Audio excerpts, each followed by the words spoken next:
Hello students, कैसे हैं आप। आशा करती हूँ कि आप सभी अपने घरों में सुरक्षित हैं।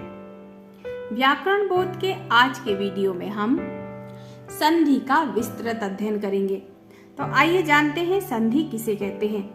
दो शब्द या पद जब एक दूसरे के निकट होते हैं तब उच्चारण की सुविधा और संक्षेपीकरण के लिए पहले शब्द की अंतिम और दूसरे शब्द का प्रारंभिक ध्वनि एक दूसरे से मिला दी जाती है। जब दो ध्वनियां मिलती हैं तब उनमें एक परिवर्तन होता है या विकार उत्पन्न होता है। यह विकार ही क्या कहलाती है? संधि कहलाती है। इसके विपरीत यदि हम संधि युक्त पदों को अलग अलग कर दें तो वह संधि विच्छेद कहलाता है।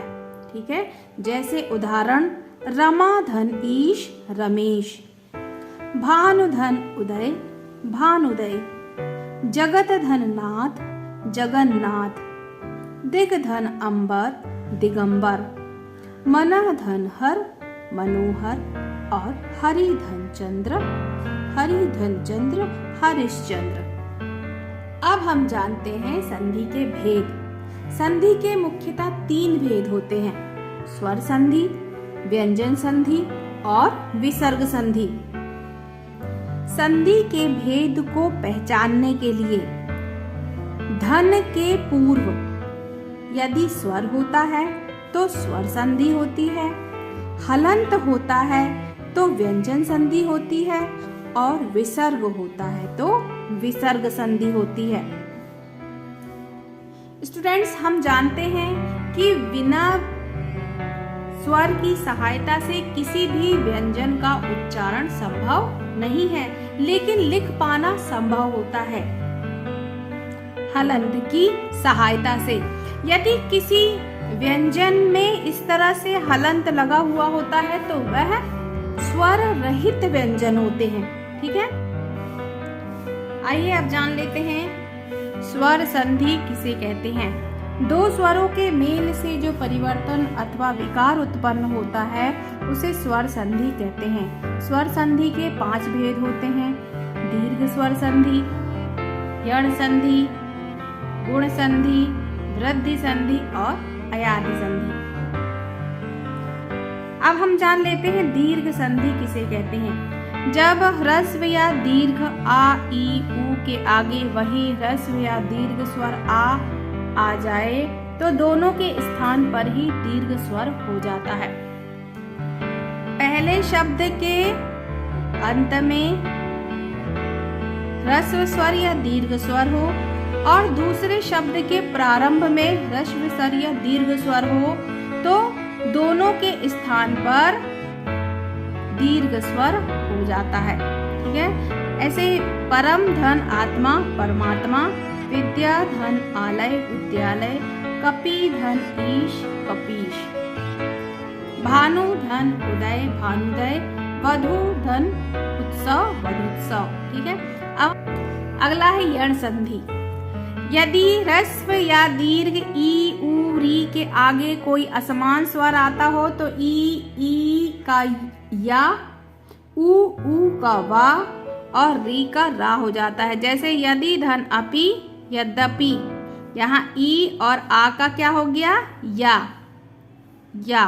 ठीक है, अति धन अधिक, यहाँ ई और आ का क्या हो गया? या। अति धन आवश्यक, यहाँ ई और आ का क्या हो गया? या, अत्यावश्यक। ठीक है, फिर गुण संधि। यदि आ के आगे ई आए तो दोनों के स्थान पर ए, उ आए तो दोनों के स्थान पर ओ और री आए तो दोनों के स्थान पर अर हो जाता है।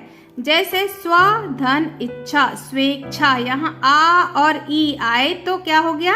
ए। ठीक है, यहाँ पर भी आ और ई आई तो क्या हो गया?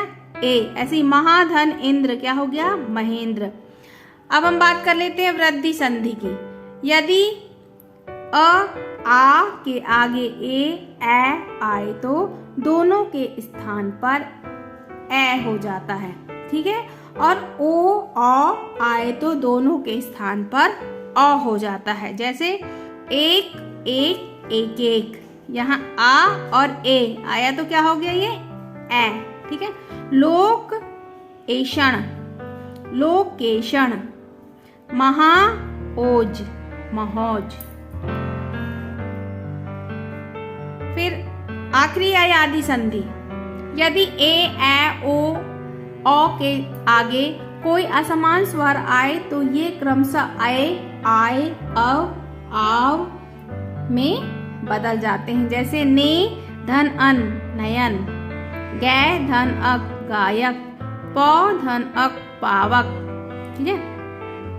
अब हम बात कर लेते हैं व्यंजन संधि की। व्यंजन संधि किसे कहते हैं? जब पहले शब्द के अंत में कोई व्यंजन तथा दूसरे शब्द के प्रारंभ में कोई स्वर या व्यंजन हो तो उनके बीच में होने वाले मेल को व्यंजन संधि कहते हैं, ठीक है। जैसे जगत धन ईश जगदीश, वाक धनमय वाकमय, सत धन भावना सद्भावना और सत धन आचार सदाचार, ठीक है। इसके भी कुछ ऐसे नियम हैं, उन नियमों को हम जान लेते हैं। यदि विभिन्न वर्णों के पहले व्यंजन के आगे कोई स्वर आए तो पहला व्यंजन अपने वर्ग के तीसरे व्यंजन में बदल जाता है, ठीक है। जैसे जगत धन ईश्वर जगदीश्वर, ता और ई आए तो किस में बदल जाता है? तीसरे व्यंजन में बदल जाता है, तो जगदीश। वाक धन ईक वागीश, का तीसरा व्यंजन कौन सा है? क ख ग, है ना। ऐसी ता का तीसरा व्यंजन क्या है? त थ द। ऐसी जगत धन अंबर जगदंबर, त है तो त थ, तीसरा वर्ण क्या है? द, ठीक है। तो यदि विभिन्न वर्गों के पहले व्यंजन के आगे कोई स्वर आता है तो पहला व्यंजन अपने वर्ग के तीसरे व्यंजन में बदल जाता है, ठीक है। तो ता का तीसरा दा, ग का तीसरा ग और ता का तीसरा दा। दूसरा नियम है, यदि विभिन्न वर्गों के पहले व्यंजन के बाद किसी वर्ग का तीसरा चौथा या अंतस्थ व्यंजन आया हो तो वह अपने वर्ग की तीसरे व्यंजन में बदल जाता है। जैसे दिग धन गज दिग्गज, उत धन घाटन उद्घाटन, वाक धन बल वाग्बल, ठीक है। तो का तीसरा गा, ता का तीसरा त थ द और का तीसरा वर्ण ग, ठीक है। दूसरा है, यदि किसी शब्द के अंत में ता आया हो और उसके बाद चा या छा हो तो ता बदलकर चा हो जाता है। जैसे सत धन चरित्र सच्चरित्र, ता है, ठीक है। ता के बाद चा या छा आए तो ता किस में परिवर्तित हो जाता है? चा में परिवर्तित हो जाता है, ठीक है। अगला नियम है, यदि पहले शब्द के अंत में ता और दूसरे शब्द के प्रारंभ में सा हो तो ता ज्यों का त्यों रहता है।